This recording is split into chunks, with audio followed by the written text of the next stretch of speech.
আজকে রান্না করব বেগুন ভাজি করব, পাতাকপি চিংড়ি মাছ দিয়ে ভাজি করব, আর হচ্ছে মাছ রান্না করব। পেঁয়াজ দিয়ে মাছটা মাখা মাখা করে ভুনা করব। মাছটা রান্নার জন্য চুলাতে প্যান বসিয়ে দিয়েছি। দিয়ে দিচ্ছি তেল,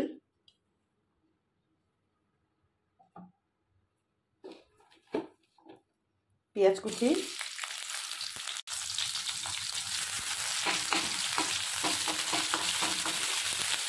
পেঁয়াজটাকে একটু বাদামি কালার করে ভেজে নেব।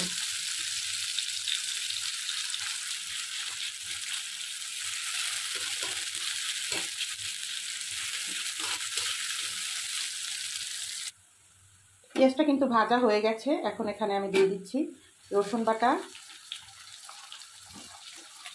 সামান্য আদা বাটা। এটাকে একটু ভেজে নেব তেলের মধ্যে, যাতে কাঁচা স্মেলটা চলে যায়।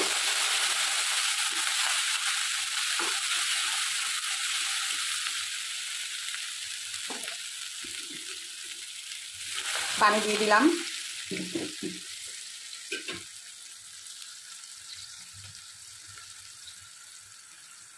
এখন দিয়ে দিচ্ছি মরিচ,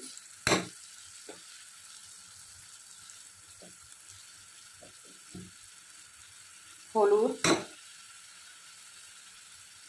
ধনিয়া আর হচ্ছে জিরার গুঁড়া। মশলাটাকে ভালোভাবে কষিয়ে নেব 7-8 মিনিটের মতো। কষানো হয়ে গেলে পানি দিয়ে দেব। লবণ দিয়ে দিলাম।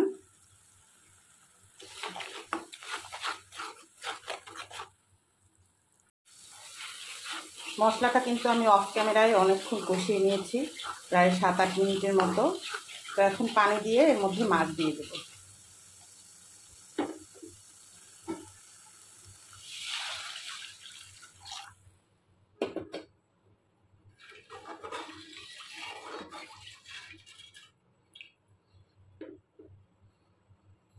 চুলাটা একটু বাড়িয়ে দিচ্ছি যাতে পানিটা তাড়াতাড়ি বলক চলে আসে।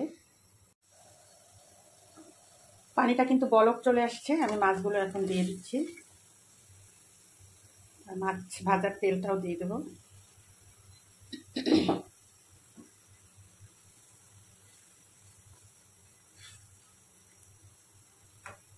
আর ভাটা মাছটা কারা কারা পছন্দ করেন জানি না, এটা কিন্তু খেতে ভালোই লাগে।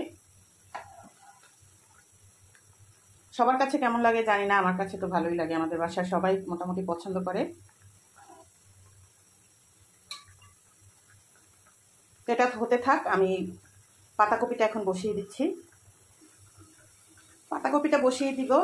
চিংড়ি মাছ নিয়ে নিয়েছি, লবণ, হলুদ, সামান্য মরিচের গুঁড়া। আমি পাতাকপিতে মরিচের গুঁড়া ব্যবহার করিনি। আর কাঁচামরিচ দিয়েছি, কাঁচামরিচ দিয়েই পাতাকপিটা রান্না করি, কিন্তু কাঁচামরিচগুলো একটু কচি টাইপের মনে হয় যে ঝাল হবে না, এই জন্য সামান্য মরিচের গুঁড়া দিয়েছি। একটু রসুন বাটা দিয়েছি, আর হচ্ছে পেঁয়াজ কুচি।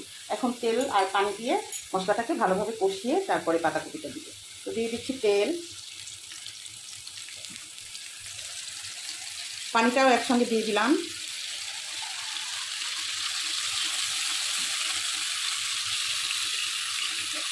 এখন হচ্ছে মশলাটাকে মিক্স করে ফেলবো।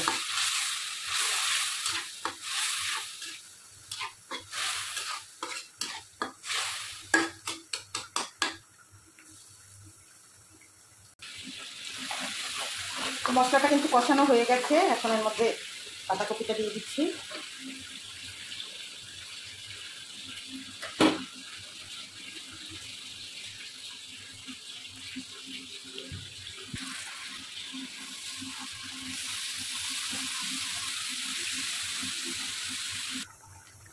এইদিকে মাছটা কিন্তু আমার প্রায় হয়ে গেছে। আর একটু ঝোলটা টেনে আসলে আমি জিরার গুঁড়ো দিয়ে এটাকে তুলে ফেলবো, আর 2-3টা কাঁচামরিচ দিয়ে দেবো।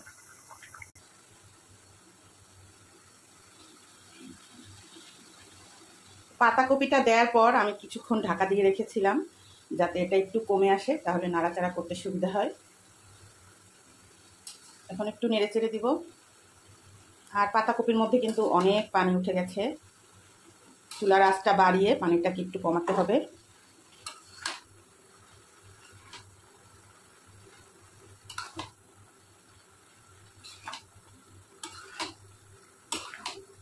সবগুলো নেড়ে চেড়ে সুন্দর করে মিক্স করে দিব মশলার সাথে।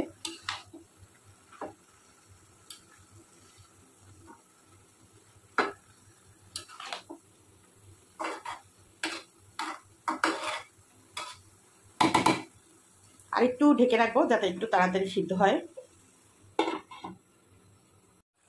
তো পাতাকপিটা কিন্তু আমার হয়ে গেছে। এটা দিয়ে অনেক পানি বের হয়েছে, এর চেয়ে বেশি পানি টানাতে গেলে ওভার কুক হয়ে যাবে, খেতে ভালো লাগবে না। তাই এরকম উঠিয়ে ফেলবো, উঠানোর পর হয়তো একটু পানিটা শুকাতে পারে। যাই হোক, তো আজকের মতো এখানেই বিদায় নিচ্ছি। সবাই ভালো থাকবেন, সুস্থ থাকবেন, ফুল ভিডিওটা দেখবেন, লাইক দিবেন, কমেন্টস করবেন, ফলো দিয়ে রাখবেন পেজে, ইউটিউব চ্যানেল থেকে দেখলে সাবস্ক্রাইব করে ফেলবেন। আবারও কোনো নতুন ভিডিও নিয়ে আপনাদের সামনে হাজির হব। আল্লাহ হাফেজ।